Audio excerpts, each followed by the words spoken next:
Welcome to the Night We Met podcast. Welcome back if you've listened to previous episodes. My name is Josiah Jones. This is my wife. I'm Ashlin. She's Ashlin.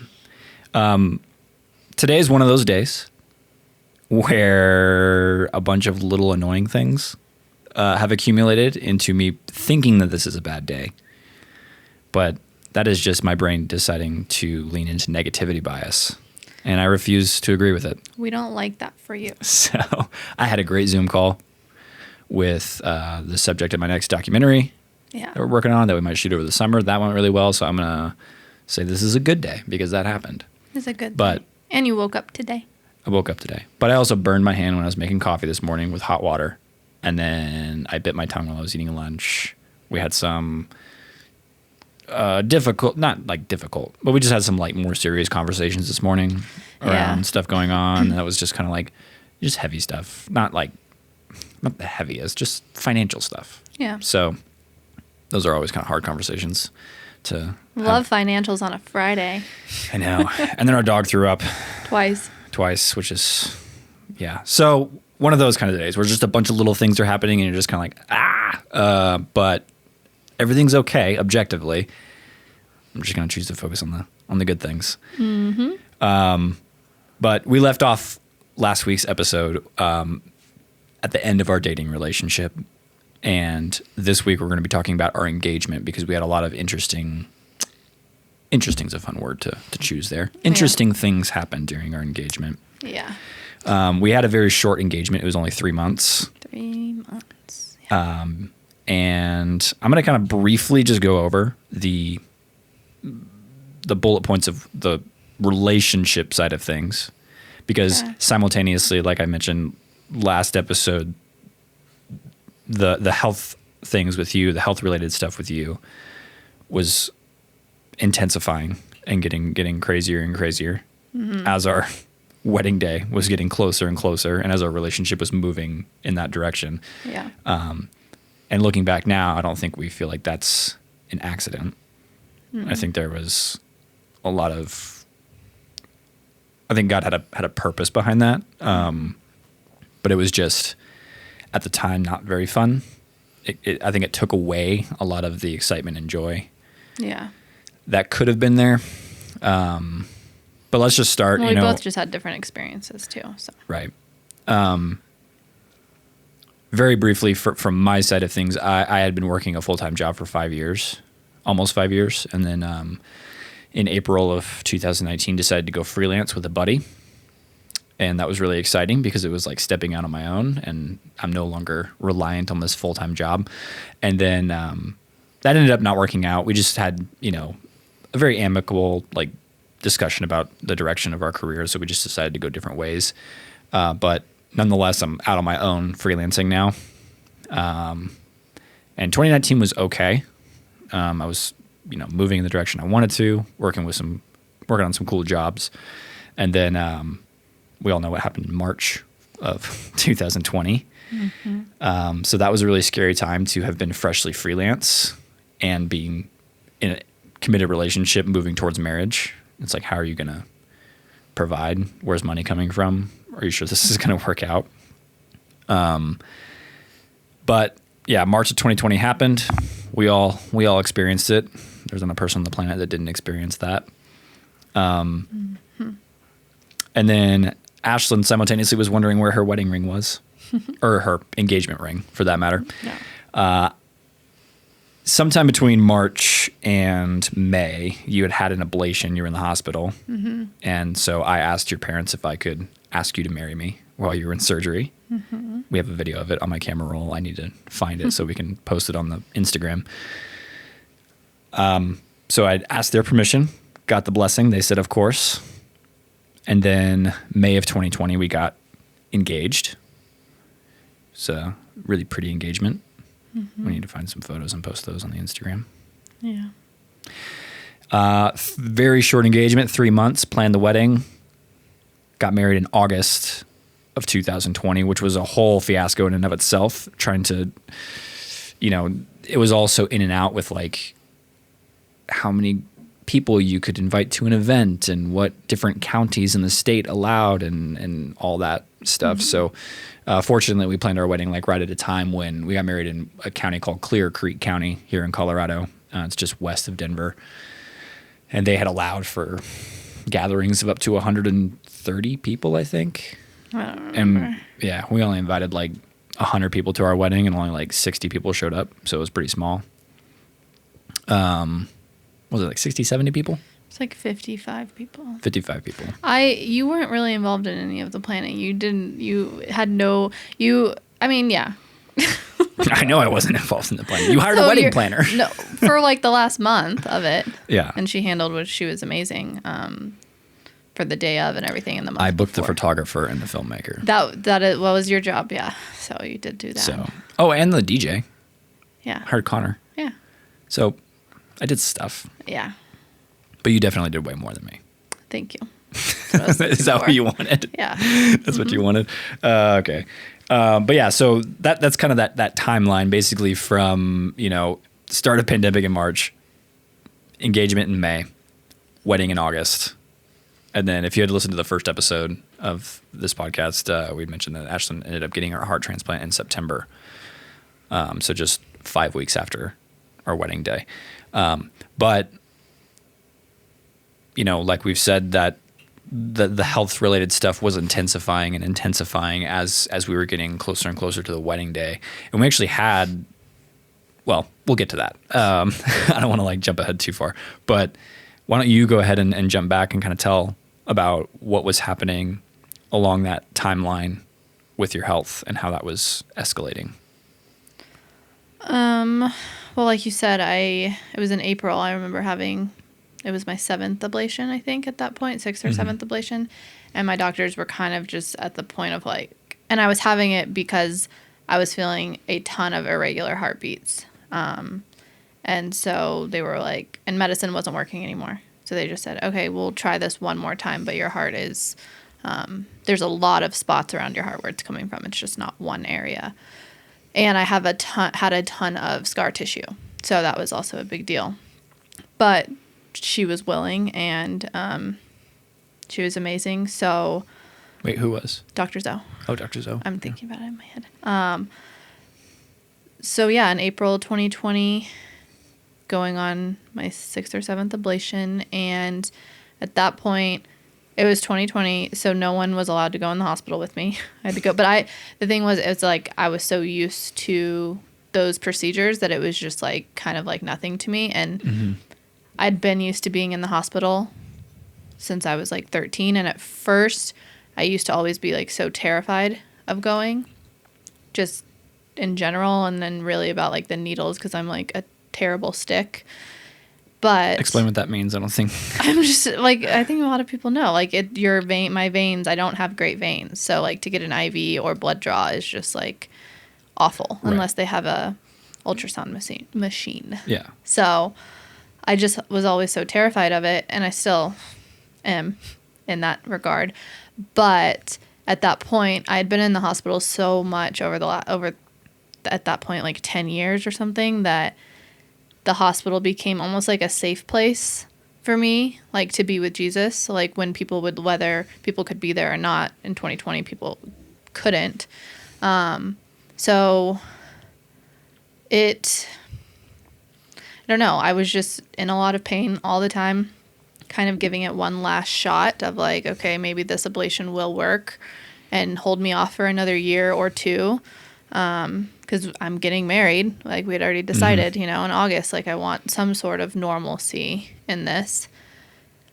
But then there was complications after the ablation, ended up needing a blood transfusion while I was in the hospital by myself. And yes, it was very scary, but like I said, I had so much peace because I had such a strong relationship with Jesus at the time, that it just it didn't matter that none of my family was there and you weren't there, or you guys, I don't remember. No, we were there. You were there during the day, but you had to leave. Right. We had, and it happened when you guys left. At the hospital during the pandemic visiting was from 8 a.m. to 8 p.m. 8 p.m., yeah. So we could be there during the day. Yeah. So then the blood transfusion and me, like all the problems happened at night. And I was just kind of like, okay, like just very accepting of it. I wasn't like, yes, I was a little scared, but it was more so just like, I don't know. It was just surrender, maybe. I don't know what it was to the whole process. And then I get out of the hospital sometime in April. We get engaged. But the whole time, like, I'm not feeling well. Like, I'm short of breath, literally walking anywhere. Can't walk around, like, a block where I was living at the time. But I was so used to it. I was so used to being short of breath. I was used to being in pain. So I don't think I realized how bad it was because I had put up with so much of it for my, like, entire life. Yeah. Up to that point. So it was just kind of like the excitement of engagement and the possibility and hope for the future and what I believed that, like, God had promised kind of outweighed that. Like, I wanted to ignore it in a way, to be like, okay, that's not going to get in the way of this time in my life. I'm going to have this ablation and everything's going to be fine. And then it wasn't. Yeah, I also remember right around that time we had moved into that townhome. I did, yeah. You moved into the townhome. This is before we were engaged. So we had already booked a venue, filmmaker, photographer, and signed the lease on the townhome that we were going to move into, and you moved into it first. Yeah. But this is one of those townhomes where it's like the first floor is the garage and just like an entryway, and then the living room's on the main on the second floor essentially, and then the bedrooms were on the third floor. So a lot of stairs. Yeah. And we were still in that townhome when we got engaged because I remember asking you to go on the picnic out on the deck of that townhome. So we got engaged, and then that townhome was there. And I actually really liked it. I know, me too. But I remember we actually ended up having to go to the complex and say, hey, we actually have to change units. Do you have anything on the first floor? Because you couldn't go up and down the stairs anymore. Yeah. Because just to get into it, it was like park in the garage, and you had with groceries and all of that. Yeah, like a 15 flight of stairs, to go up just to get into the living room. It was bad. And you just couldn't do it anymore. And I was living by myself too. That was the first time I've ever lived by myself. It was only going to be like 3 or 4 months, but I was like, yeah, I can do it. Everything's going to be fine. Yeah. And then moved. They did accommodate us, which was great. Moved us to a first floor. Without any and it was cheaper rent too because it was a smaller apartment, but it was on the first floor, which was kind of the big deal. Yeah. And that was around the time in July is when we got Cash. Yeah. And he was just a puppy. He was just 8-week-old little golden retriever nub. Yeah. And he's laying on the floor right here next to us right now. Yeah. Puking up stuff today, but. Ew. No need for that information. Anyway, sorry. So continue. So my health, that was May. We got engaged. Just kind of on that high, obviously, that everyone is. Mm-hmm. But also I knew in the back of my mind, like, okay, what's going to happen with my health? Like, the doctors had talked about transplant, but like I've said before, it was this timeline of like, okay, medicine, implanted defibrillator, transplant. But the time between they couldn't give me. Obviously, It was kind of like we had to live out each day and see what was going to happen. So then June, it just got so bad once I had moved to the first floor that I just called my cardiologist and I was like, hey, like this is, I know I've said this before because it felt like I was complaining. It got to that, but I know that I wasn't. Hey, I know I have a terminal heart disease. But I don't want to complain. I didn't know like how far when is enough and when are you sick enough? And obviously you have to go through the process of the testing and everything. So the doctors will tell you. It's not like they're going to be like, no, right away. They'll be like, okay, if you're experiencing this, look at my file. And my cardiologist had been with me since I was 16. So like he knew, and I was 26 at the time, 27. Yeah. And so he was like, okay, I think it's time we at least evaluate you because I'd never been evaluated before for a transplant. I remember that appointment. Yeah. I don't. I vaguely vaguely remember it. Yeah, I don't sitting in remember. there with Dr. Allen. And yeah, I remember that because it was just like we had just gotten engaged. It was June, right? Yeah, It was June. I mean, this Yeah. all happened so fast. So When I think fast. back, like I'm I like, know. geez Louise. Yeah, we'd just gotten engaged. I think we had ordered cash at that point at least. Yeah, I think so. We'd placed One lonely night, I was by myself on the computer, just like miserable. just dropping puppies into the shopping cart. Yeah, and I want this. literally, one. though. And yeah, we bought him online. He's from Indiana, by the way. He's an Indiana pup. Yeah. Drove him out to Colorado. Anyway, They did. They did. Yeah, They definitely a pandemic pup for sure. He would like to share his experience. It was a really difficult time. That's Cash's voice for everyone who wants to know. I don't think you understand. It was stressful for him. Yeah, he has trauma. He does. No, but I remember that appointment with Dr. Allen. Uh-huh.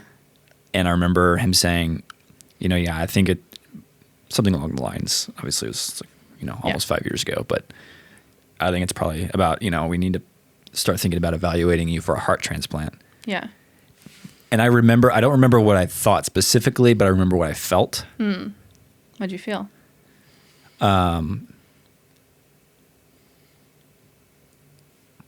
Almost like, hard to explain, like a yes, let's do that. If that like that, like Because you had seen me go through having a stroke, having all these surgeries, and it was like nothing's working. right. I'd seen every surgery after surgery after surgery over the 2 years of us Yeah. dating, seeing was a however lot. many ablations that you got while we were dating, which was like 5 or 6 or something like that. No. How many was it? Probably like 3. 3 or 4. Yeah. And just not seeing that, like seeing it help for a little bit and then not work, and then when that part of me was like, that's going to be a lot, but if that's going to be the thing that's actually going to change something, Do it. Yeah. then yeah, let's do it. But obviously it wasn't my call because it's not me. Yeah. So, but I remember that feeling, and then And you weren't scared. not at the time. Oh. I think if I'd known everything that was going to happen, Yeah. maybe I would have been scared. That's why God doesn't tell us. That's why ignorance is bliss. Yeah. But I don't remember. it's like I barely remember the appointment, but do you remember the emotions around that time and what you're thinking? Because yeah, we're engaged now, we're approaching a wedding, Yeah. and now you're getting, talking about getting evaluated for a heart transplant. Yeah, I mean, I don't remember that appointment. I remember the phone call with him and how I felt. I can remember hearing his voice and like me telling him like, this is how I'm feeling. Like I said earlier, like over and over, like I felt like I was complaining, but it was just like this like cry for help. Now that I'm like looking back on it, like, please like do something. 'Cause I can't keep feeling this way. Like I will, like I'll keep fighting for it, but like I don't want to be in pain anymore. And I just remember like him saying like, okay, well, I think it's time we like bring you in for an appointment and talk about like an evaluation. And I just remember at the phone call just feeling like a relief, because it was like finally, even though that's not what you're wanting, that's not what you're thinking, but it's like you want it because it's different than what you've been going through, and what you've been going through and all the procedures I've had and surgeries weren't working anymore. So it was like something has to change, something has to break, and maybe this is the time that it does. Happens to be a month after we get engaged and 2 months before we get married. But like that was the plan. And so I went in for the evaluation. I remember you took me every day. It was like a 10-day process. They just do all these different tests.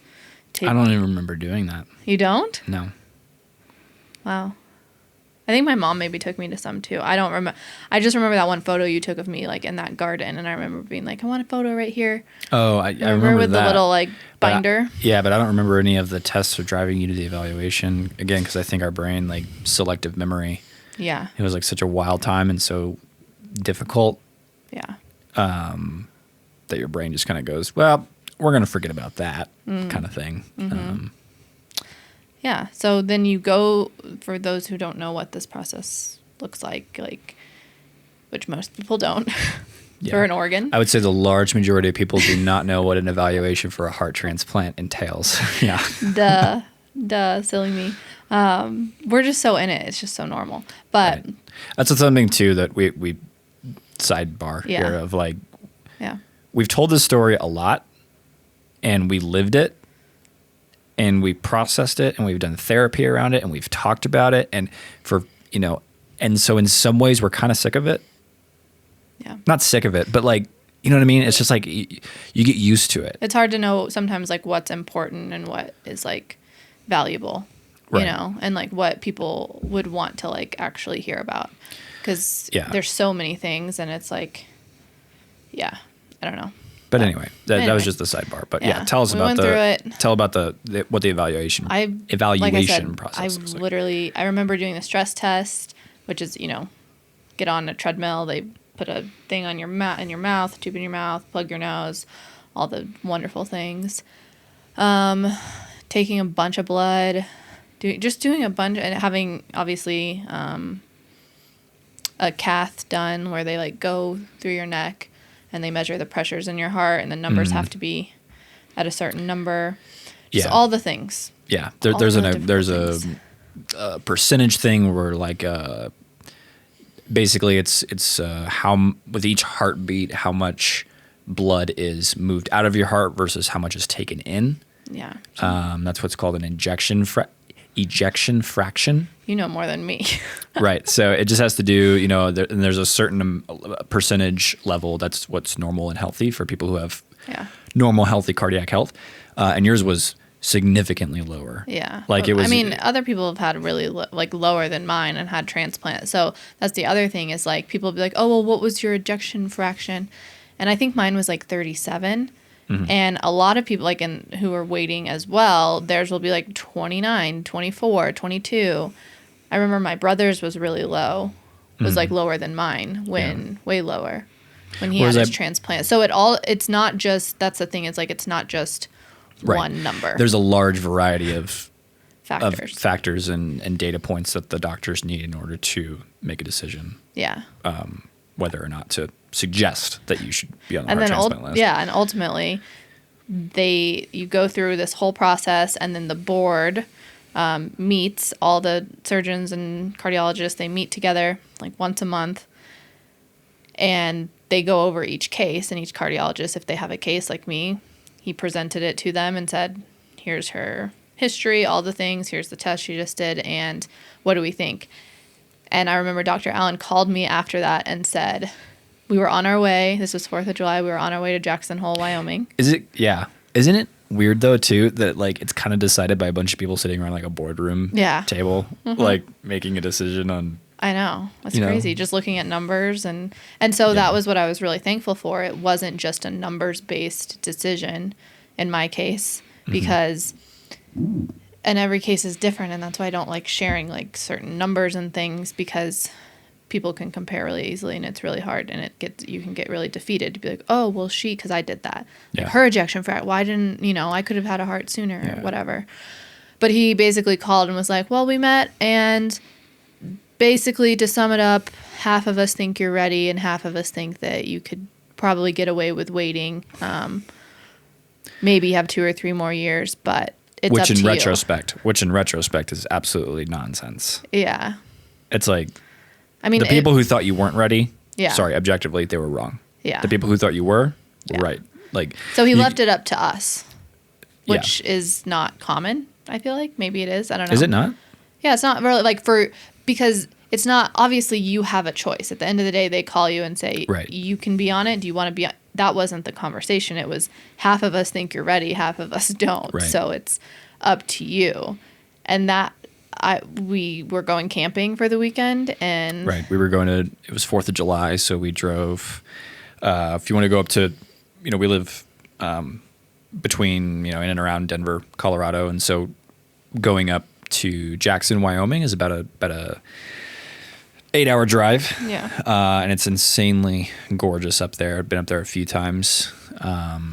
And it's essentially, if people who don't know geography or know what Jackson Hole is all about, it's where Yellowstone National Park is, basically. Same general area, Grand Teton National Park. Just some of the most beautiful, striking features like in the Rocky Mountains. It's just breathtakingly gorgeous. Anyway, so going up and camping there you had never been, right?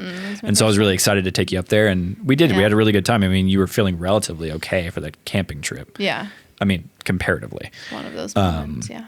As good as you could have felt without, getting a heart transplant. And so, I'll take us. Do you want to need to take us up to the campfire? Yeah, you can. So like Ashlin said, they had placed that decision in Ashlin's hands of whether or not you want to do that. But I think Ashlin felt, as probably I did in some sense, that, well, we were getting ready to get married and we were planning this wedding.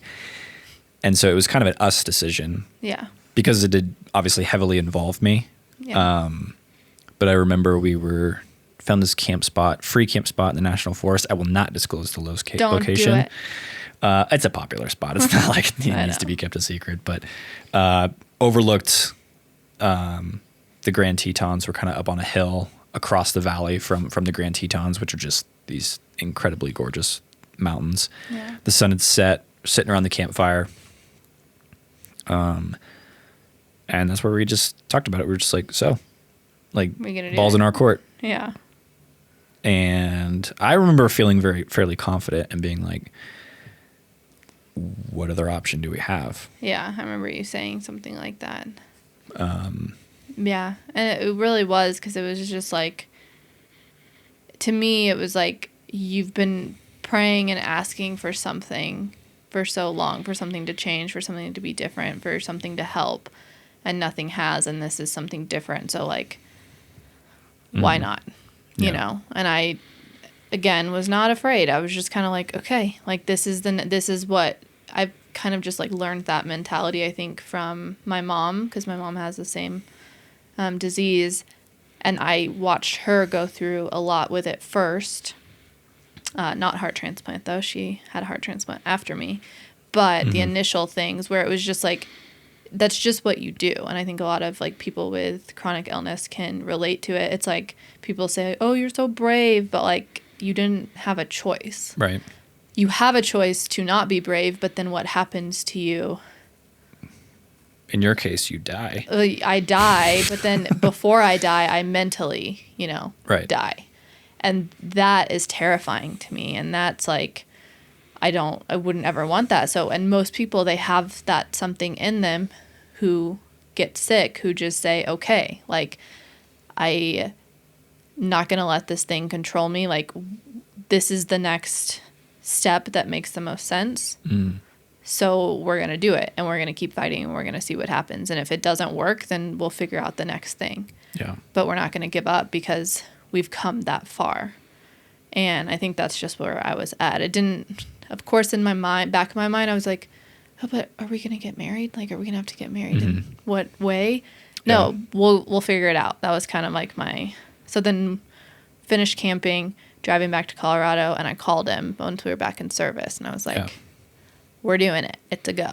It's a go. So yeah, now you're on the heart transplant list. Which is wild. You literally just tell them yes, and then you get activated. It's like ordering a pizza. Please. Yes, I will have the transplant. Activate me now. Yeah. Yeah, and that actually, I'd like to tell the story of the false alarm. Yeah. Because that was really interesting. Because for those who don't know, now that I think back on it too, I'm like, that would have changed everything. Like, I don't think we would have probably had to cancel the wedding. Oh yeah, we would have had to get married like on the way to the hospital. We would have had to call. Or just postpone the wedding to a later date. Well, I know, but I would have wanted to get married like before I had a heart transplant. Right. Legally. So now Ashlin's on the heart transplant list, and now it's just a waiting game. So this is kind of like having a baby. Mid-July. What's wild about it is that I remember it's a very sobering reality is as we were waiting on the heart, I remember acknowledging the fact that the heart that you're going to get is in a living person right now. Walking around. Walking around. Yeah. Which is wild because if people don't know about organ transplant, it's not like they can just freeze the heart and keep it for 3 weeks, right? It's like that person passes away, and then they harvest the organs, and then they do a lot of tests on all the organs because obviously it's not just their heart that they're gonna take out their kidneys and their liver and their one their person can lungs. save up to 8 people. So Yeah, when one person passes away, this is why it's important to be an organ donor. Yeah. Because if you were to, unfortunately, I mean, if God forbid you were to unexpectedly pass away, be it from a car accident, and your organs were in good shape, your passing could save up to 8 people's lives. Yeah. And then also improve the quality of life of other people because they do, skin graft transplants and they do eye transplants and they do all sorts of, I think, right? Yeah. So they do all sorts of other yeah. things. So it's not just saving the lives of other people. You could also significantly improve someone's quality of life just by when you check, yes, I want to be an organ donor when you get your driver's license. So that's a little sidebar. We are not sponsored by the DMV. No, or Donate Life. But all that to say, so you're on the transplant list, and now it's just you wait. Just like you don't know. A month till we get married. It's like they from the time that person passes away and they retrieve their organs to the time that it needs to go into the recipient. Yeah. It's like 24 hours, right? Yeah. It has to. I think it could be a little bit more. Like 48. Something like that. Yeah. So they run a bunch of tests, but regardless, it's like they get those organs and they make the call, and it's like you got to go. Yeah. Now, you have to drop everything you're doing, and so. We're still engaged at this point. I had gone up to Evergreen, Colorado. Mm-hmm. I was living in Golden, Colorado at the time, and you were down living at the apartment that we had rented. And I was just having like a day to myself. It was like a Saturday or something. Yeah. I was just kind of having a day to myself, and I was up at Evergreen's, this mountain town that's pretty close to Denver. They have a lake and you can rent paddle boards and kayaks and stuff. And so I was going up there and I went up to I remember it was interesting too, is I went up to the rental place and I was like, hey, how much to rent a paddle board? And they were like, well, it's this much, but they're all out on the lake right now. You can't get one. And I was like, okay. So I left and I went over to this restaurant by the lake. What's it called? I forget what it's called. It doesn't matter. And I had ordered something. Willow Creek Restaurant in Evergreen. Shout out. So I sat down and I was going to order lunch and get some food. And then by the time I'm done eating and go back, there'll probably be something for rent that I can get out on the lake with. And I'd sat down, ordered a drink, and then you called me. Yeah. And I answered. I'm like, hey. And you're like, hey, they called. They have a heart. So this was August or like late July, early August. It was July 15th. Oh, it was July 15th? Mm-hmm. I got on the list on July 8th. So this is like just a little over a month after you're on the list. I just said I got on the list July 8th. Oh, you got on the list July 8th. July 15th. Oh, okay. I thought you said like June. A week. Sorry, I thought you said June. No. So yeah, it's like a week after you get on the list. Yeah. And you get a call for a heart. And now you didn't have to wait nearly as long as most people because of your blood type, because of your height and your weight. It made you. And my antibodies. All for a lot of varying factors. Ashlin was. It was a prime candidate. Well, yeah, you had a lot more. Just because of your blood type and stuff like that, a lot more potential hearts were available to you in particular. Yeah. Just because of your physiology and genetics and all that stuff. Yeah. But you called and you said, yeah, they have a heart for me. And dude, I remember I went into like overdrive mode. Like 1 second. Sorry, I had to burp. Yeah, I went into just I started feeling pins and needles. Like your whole body, like you go into fight or flight, you're like, this is happening. And so I'm about 45 minutes to an hour away from you. Yeah. So I get in my 98 Jeep Cherokee that had no business going any faster than 65 miles an hour. And I shoot down I-70, get on E470. And I'm just like hauling ass. I get to the apartment. You're there. Your sister's there. Your mom's there. My nephew. And we're just like, what do we do? What do we do? It's like, it's like, and we start packing stuff. And then I forget what I did. Did I go to the bathroom or something like that? It was like, hey, we got to get to the hospital. We got to get there now. Well, they have a heart. Well, when they call you, they say, hey, we have a heart. don't leave yet. The nurse will call you when it's time, when we have like a bed and everything ready. Yeah. So we were in that in between, like waiting for the nurse to call. Right. And so then we were waiting for about an hour or something. And Yeah. then I got another call and I was like, okay, this is them. And I just wanted to step outside because like there was a lot going on in the apartment. So I took the call and it was the surgeon, which I was supposed to hear from the doctor, from the nurse. And so I knew something was off. And he was like, I'm so sorry, but after putting it through some more tests, it doesn't look like it's going to go through. And I remember feeling like, because everyone was so excited, I was included. I was so excited. You were nervous. I was nervous. But like, for context too, some people wait years. Yeah, wait years. This was 6 days.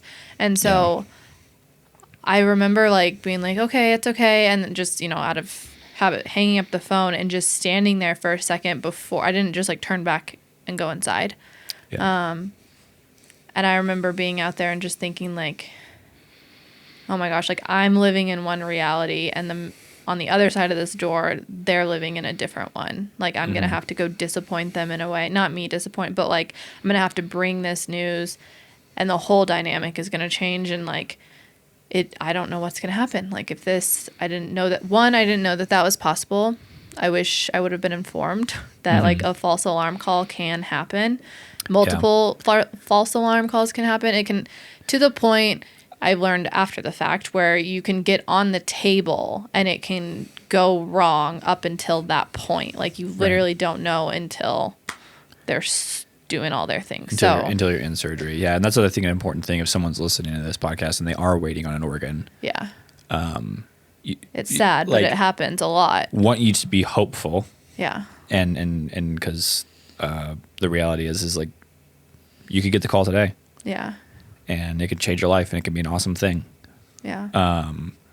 But simultaneously, it's also you need to like manage expectations and be like, okay, just because I got the call and they said there is one, it's not a 100% chance. Yeah. You kind of have to walk with like every like hour. You kind of go through all the steps because they're going through a bunch of testing on their end, and then you're going through a lot. And again, with the heart, there's a lot more variables, I think. I don't know if there versus, I mean, I would imagine. It's the last organ, I think, to go out of all of them. And so Yeah. you do like wait the longest in terms of that. But I think the like, what was I going to say? The feeling of, it was we had been on many emotional roller coasters, but this topped the cake. This was the first one that like with my heart stuff, where there was so much excitement and so much hope when I got that call, because I was like, oh my gosh, it's freaking happening. Like we're doing this. And then to get that phone call and you come right back down. I just felt this like extreme sadness. Like I like had lost something that I didn't even have. Yeah. And it was just that hope that like in front of me for a second, and then it was just taken away. Yeah. And at that point I was in so much pain, like so much pain in my chest, like just sharp pain, just out of breath, so weak, and doing my best, but it just didn't, Yeah. But, I don't know. But also there was a lot of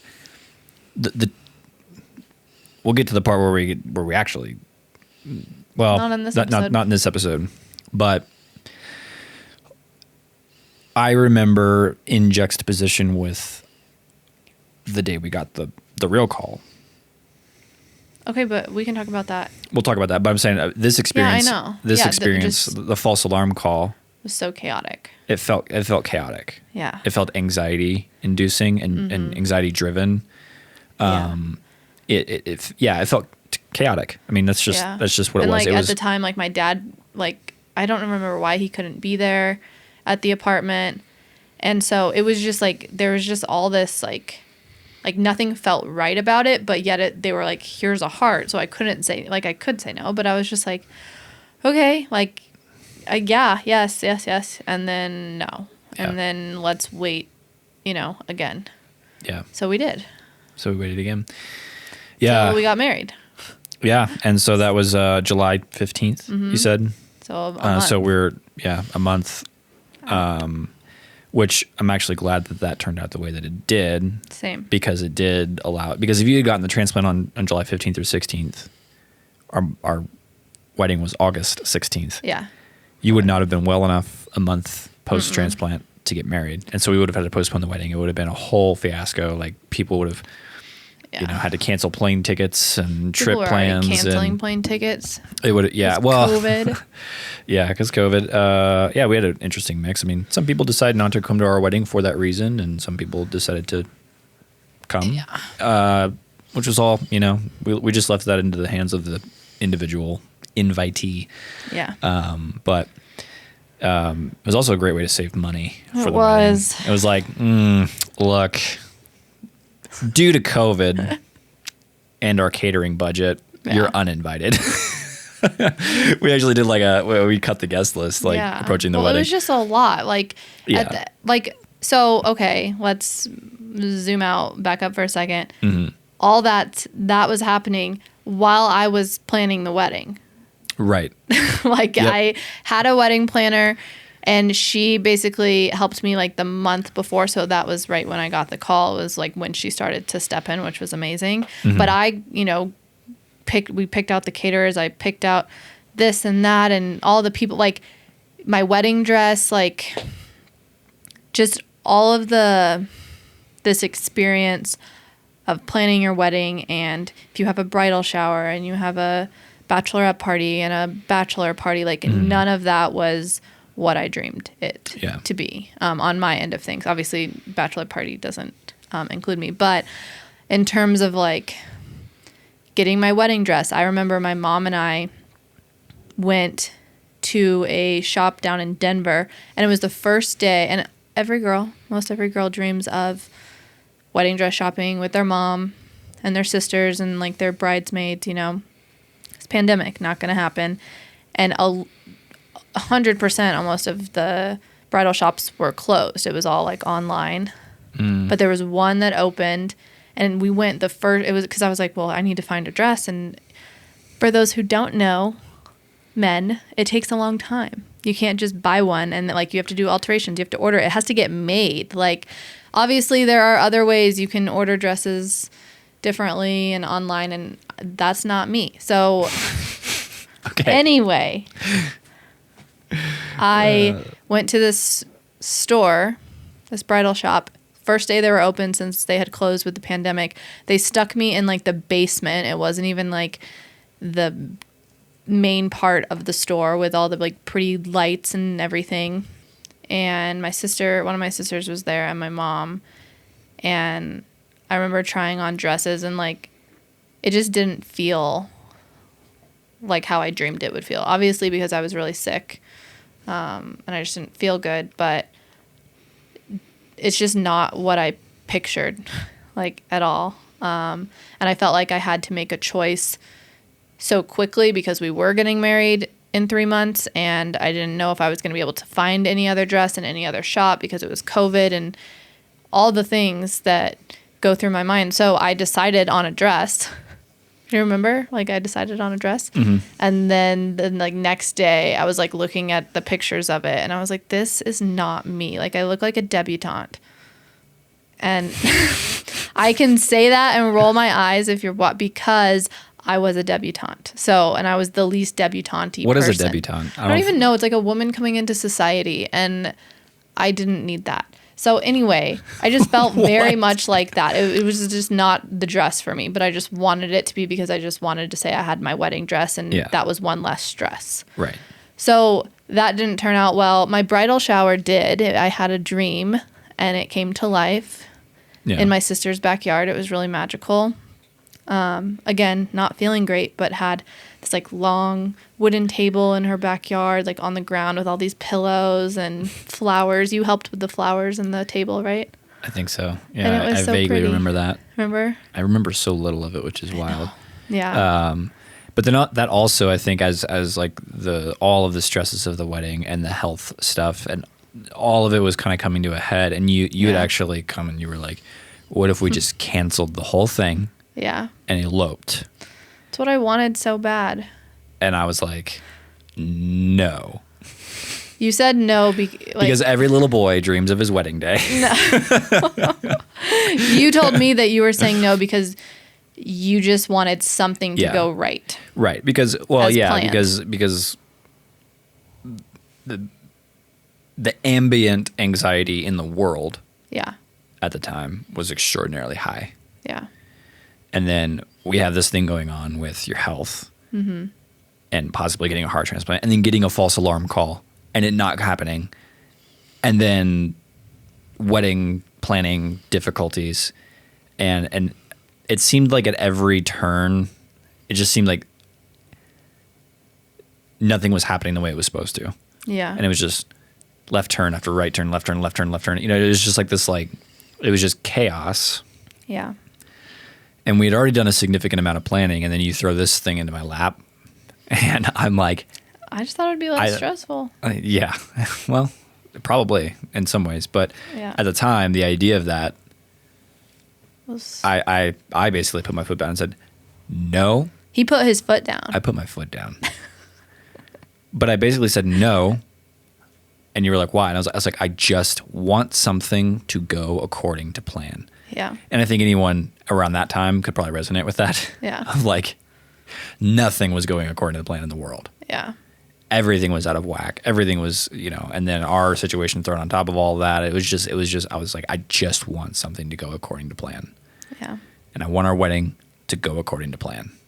I needed something to latch onto. I needed some sort of stability. Yeah. And for some reason, the wedding happening the way that we planned it to happen was that thing at that time. Yeah. But ultimately, that wasn't going to fix it. Mm-mm. But Jesus would. Yeah. That's what you needed. That's because that's how I was. I think I was so chill and fine with changing it because it was like, well, it's fine. Like, all that, to me, I was like, all that matters is me getting a new heart and us getting married and our vows and you being there and who we wanted to marry us being there. And that's all that mattered to me. Mm-hmm. Because it got to that point. And that's what I'm so grateful for now, looking back, is like, all for whatever, if you want to spend however much money on your wedding, cool. But at the end of the day, no matter how big your wedding is, like, that doesn't determine how good your marriage is and like what actually matters. Yeah. And I'm so glad that I could like detach from that and just be like, let's just go to the woods.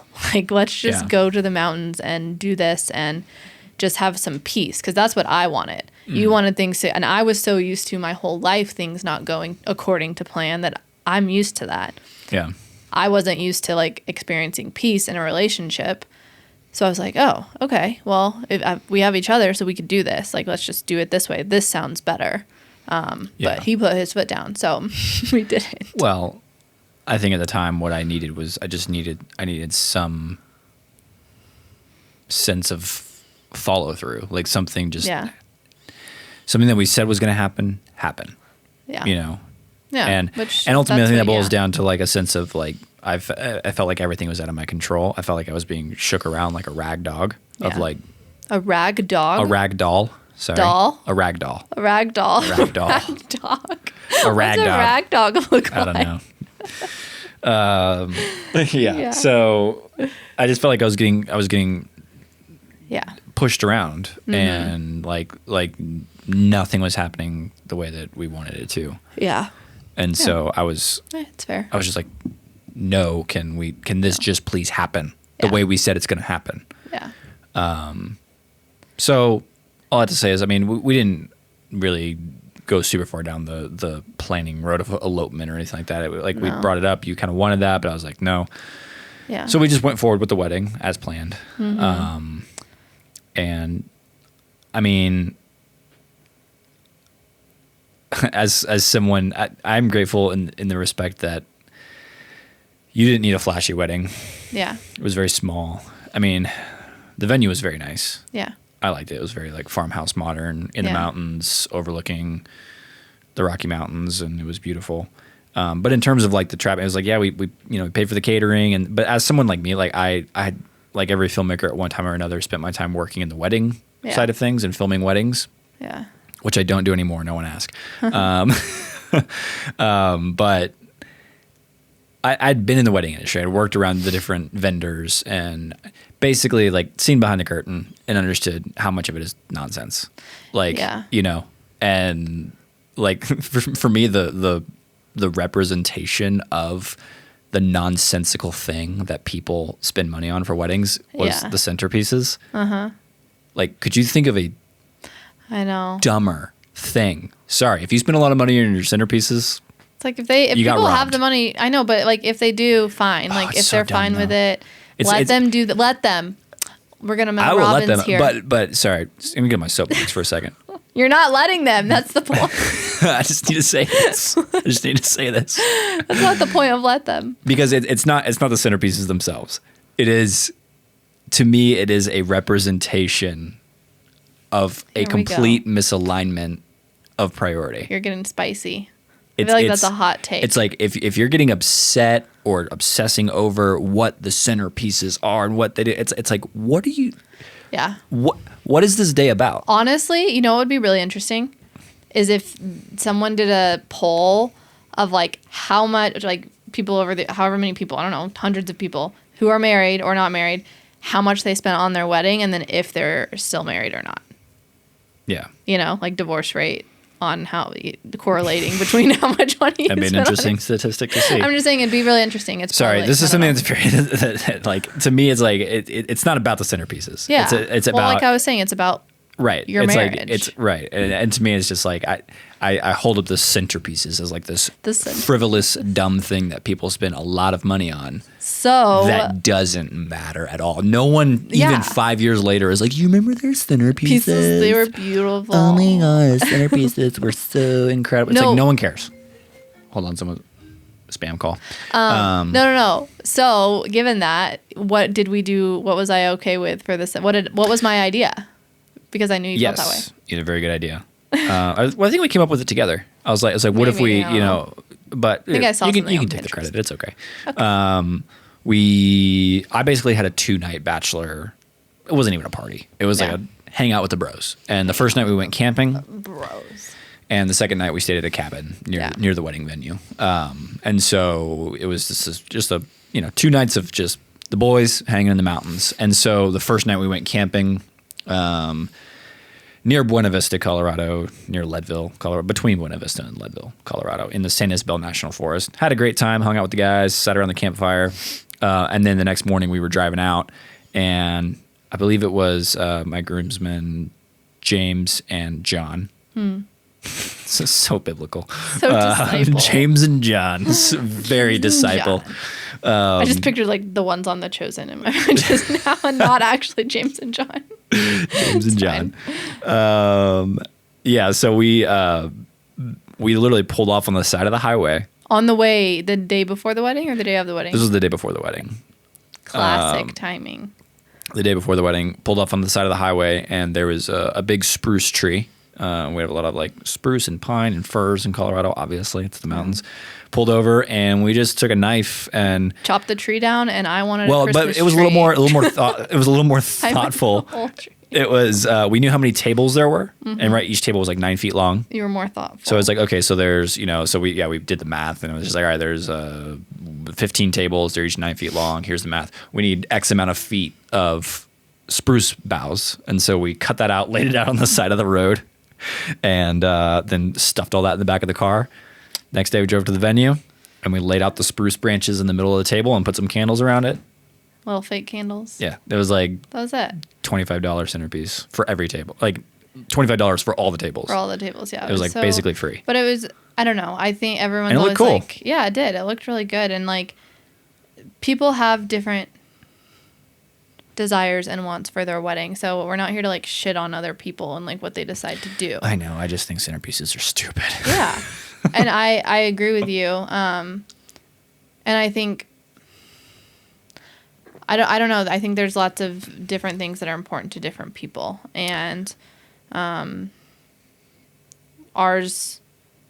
we are both creative people who have like deep meaning in certain things. Like I had like white roses, like all these things that like, I don't know. It just, I don't want to yuck anybody's yum. Yeah, that's good. I was yucking yum. You were yuck and yum. You were getting spicy and yuck and the yum. Sorry. It's just something, because it's not about, again, like I said, it's just not about the centerpieces. It's about what that represents. Yeah. And it's a misalignment. To me, it's a misprioritization. Well, the biggest thing too is like the most I would important, rather spend that money on like, some people would rather spend that money, see it as like spending it on the honeymoon. So you're having time together. Right. You know? And I just think the most important thing is that's the day that we're becoming one. Yeah. And we're committing ourselves to one another. Yeah. It's not about and everything the else. vows and standing before the people that you love, standing before God and committing. That's the thing. This is not about, which is why I wanted to elope. Which is valid, but dang. But now he says it's valid. Well, I mean, your feelings around that were valid, but but I am glad we went through with it the way we went through with it. But all that to say, though, is like I think wedding day wise, I felt like I had a pretty good wedding day. I enjoyed it, but I wasn't sick, so no, you weren't dying. But ultimately, I mean, objectively, I know you felt terrible that day. Like in particular, that day, like you felt like you were really forcing your way through it physically. Yeah. Because it was just really challenging. Because I think the elevation of the venue was between 8,000 and 9,000 feet above sea level, and so thinner air, lack of oxygen, it's not great for someone with cardiac issues. Yeah. And there was fires going on, so like the air quality sucked. 2020 was a really bad year for wildfires in Colorado. Yeah, made for dope photos, but yeah, actually, literally 2 months after that, in October, Colorado had the largest wildfire in recorded history. Dang, I don't remember that. And I was unwell. It was a Cameron Peak fire up near Grand Lake and Estes Park area, but yeah, it was so there was like a lot of smoke and particulates in the air. We're at high elevation, like just not a lot of great things. So you were not feeling good on the wedding day. Do you want to talk about that and what that was? Yeah, I mean, every girl dreams of it. I feel like I've said that like a few times, but it's what this episode's about. Like this time in your life, you dream about it, and I never, the combination of all the things, never thought that it would be that way. But it was my reality. I couldn't like run from it. I couldn't change it. And so I had to embrace it for what it was. And I remember riding like in the bus with my bridesmaids and my mom and like my sisters who were also my bridesmaids. And just like, it's almost like I don't know if it was dissociating or if it was like a healthy, like looking at everyone around me and being so happy for them that they were so happy on my day, but I wasn't. Like, because I was in so much pain. Yeah. Like, I was so excited to just get married and like be with you and see like what the future was going to hold with my heart and what that would look like, and knowing that like you were going to be the one taking care of me essentially to help me in the beginning. And I was so like grateful for that. And so it wasn't like, oh, I just want to get this over with, but it was like, at least the people that I love are here and they're happy, and I know they want to see me happy. And it was just hard because it wasn't what I would have wanted or like how I would have had it, obviously. Like, I couldn't even dance at our wedding. Yeah. Like, we slow danced and then I danced with my dad, but it's like I couldn't just fully be there because I was fighting for my life, and I never thought like, oh, I'm not going to make it, or this isn't going to, it was just like during our vows, I still haven't really seen any wedding footage, but it's fine. Almost 5 years later.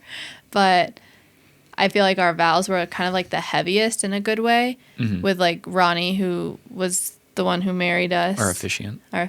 And just like praying for what was coming ahead for us. Like what was gonna, like, I remember him saying something about like this couple, like they have a lot ahead that's gonna be really hard. And you don't really hear that, I feel like, at weddings. Like, it's like this joyful, like, be fruitful, have all the sex, and like go on your honeymoon, and it's wonderful. Have a good time. Woo! And for him and everyone who was with us was praying, knowing what was ahead and not knowing what that was going to look like, you know? Yeah. So it just felt heavy to me in a beautiful way. Yeah.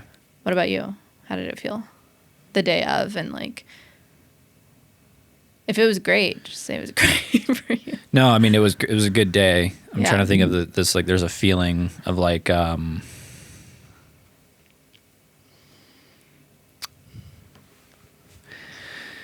don't know, like men know this feeling. There's like, you kind of feel it when, I mean, I played football in high school.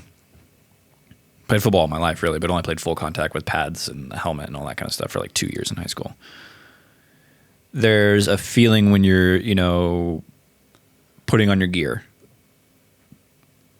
of like this, like suiting up and getting ready and preparing. And like, there's like this,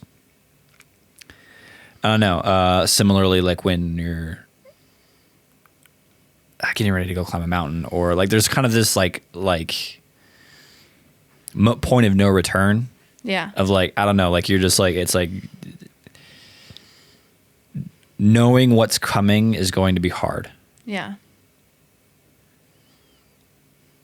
And very consciously, you're far. I think we were a lot more conscious in our wedding. Yeah. Because when you get to those lines of like in sickness and in health, Well, we didn't do that. We didn't do that. We wrote our own vows, but like Yeah. in a different, in different words, we said those things. Yeah. When you get to those words of like in sickness and in health and knowing, Yeah. either you're going to get this heart transplant or you're going to die. There was just this kind of like sober reality of like, this isn't these vows aren't theoretical. Yeah. And Totally. this isn't, oh, we're gonna When we're 70. we're gonna get, you know, we might run into some health issues when we're 63 or something like that. It was like, no, this is like, well, at the time we didn't know, but this is 5 weeks away. Yeah. So there was just kind of this like, I don't know. I don't really know how to describe that emotion. Like, it was like a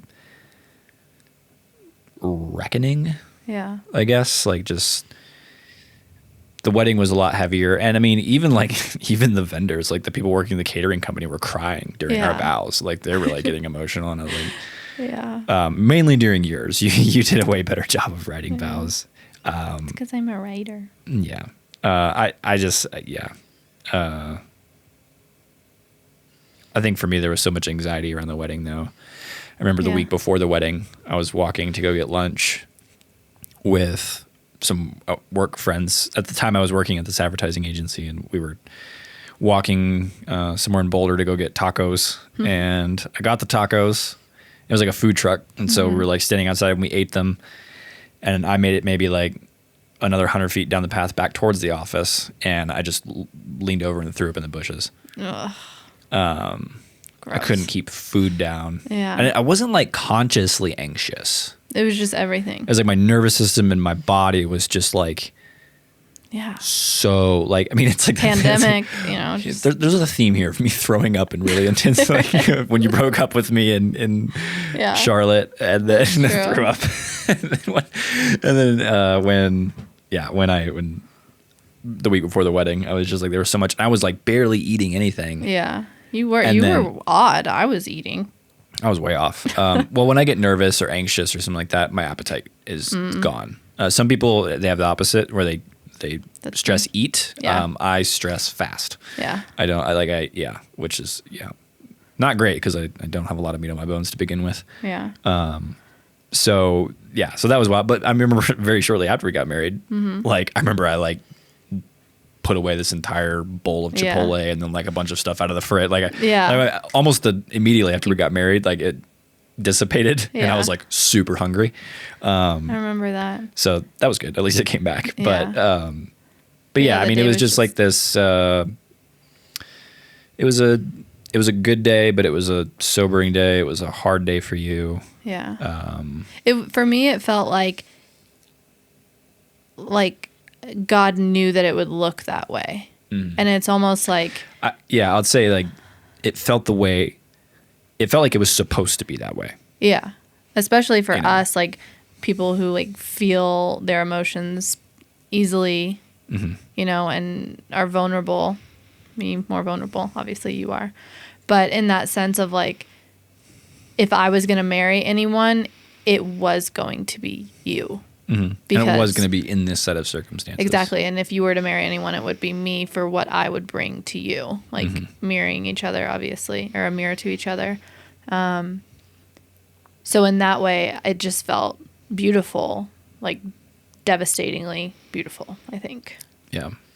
I think some people, when they come together, they're like, oh, we feel like two pieces of a puzzle that just fit together. You're my and other like, half. Yeah, but like that was not our case at all. But it felt like we needed each other. Yeah. But not because we fit so well, but because we needed to be refined as people, and changed as people, as uncomfortable as that is. Yeah. And I think that's part of marriage, right? I think I don't like it when people just always harp on like marriage is hard. Marriage is so hard. It's hard. And it's like, yeah, it is, but it's also awesome. Yeah. Well, it's awesome, but it's awesome whenever you do the hard work. Right. And a lot of people don't do the hard work, and they have an illusion of awesome until shit hits the fan, and then they're left with, oh, this isn't awesome anymore. I don't want to be a part of this. Like, what, you know? Right. I think that's kind of... And obviously the day we got married, that night we had, you know, it's like, oh, your wedding night, you're going to have sex. And we went to this cute little Airbnb. And I was in so much pain because that day just like wiped me out. I was like unwell. We don't need to go into detail, but it didn't work out. No, I know. But I'm just saying the reality of the like, and the pressure, I don't know about men, but like the pressure that's put on women to have your wedding night be like your wedding night, and you have sex, and it's just this like amazing thing. And obviously we didn't. And I was in so much pain, and so much pain physically, but then so much pain emotionally, because I felt like I was letting you down. I was letting down like the night of our wedding, and it wasn't what, you know, was told. I was told growing up as how it was supposed to be. And even in the church, I don't think it was ever like talked about, like the night of, you know, like you're expected. I don't know. I'm saying I didn't grow up like in the church. So then we grew up in Catholic church. Yeah. So it was just kind of like, definitely sex was off limits. I grew up in like evangelical church. So it was like, they talked about sex, and it was like, no, I mean like the wedding night was, it sucked. It's like, our wedding night sucked. Yeah.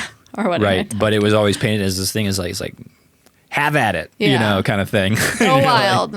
Just like go nuts. You're married now, like free to go, you know. But the thing is like, I feel like a lot of people too, they have that, like, you can, like, they have the reality of like, oh my gosh, I'm so tired. We didn't even have sex on our wedding night. It was like the next day. But for us, that wasn't the reality. It was, I'm so sick. I need a new heart. We're not having a sex life anytime soon. Right. You know, like this is just the beginning of a really hard season of our life that's going to last a long time. And so I think that was the hard part of it. Again, that not falling into what I thought of how things would happen. And yet I had so much peace because we were married. And it was like, it's me and you against all of these other things.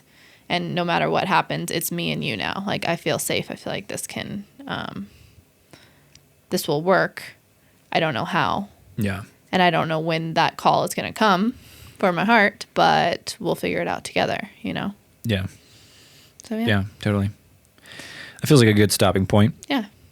I think you said that very well. Thank you. You're welcome. Trying to articulate better. We get better at it. Yeah. The more you podcast, the more you talk. So yeah, I mean, we're basically leaving the story where, you know, we're married now. Married. It's August of 2020, and we're not even at the climax of the story yet. Nope. Still got, I think probably next week we will talk about. Not next week. Oh, yeah, next week. Sorry. I'm in real time thinking about next week is this episode in my head. Next week's is this episode, but the week following this episode, we'll talk about the call. 5 short weeks after our wedding. Yeah. We get the call. The one that actually goes through, no false alarms. And then, there's a lot of, there's going to be a lot of good stuff in that episode. So, make sure you come back for that, because that's kind of the meat of the story, really. Yeah. But other than that, you got anything else? I don't think so. I just want to be able to name this episode, but I got to think on it.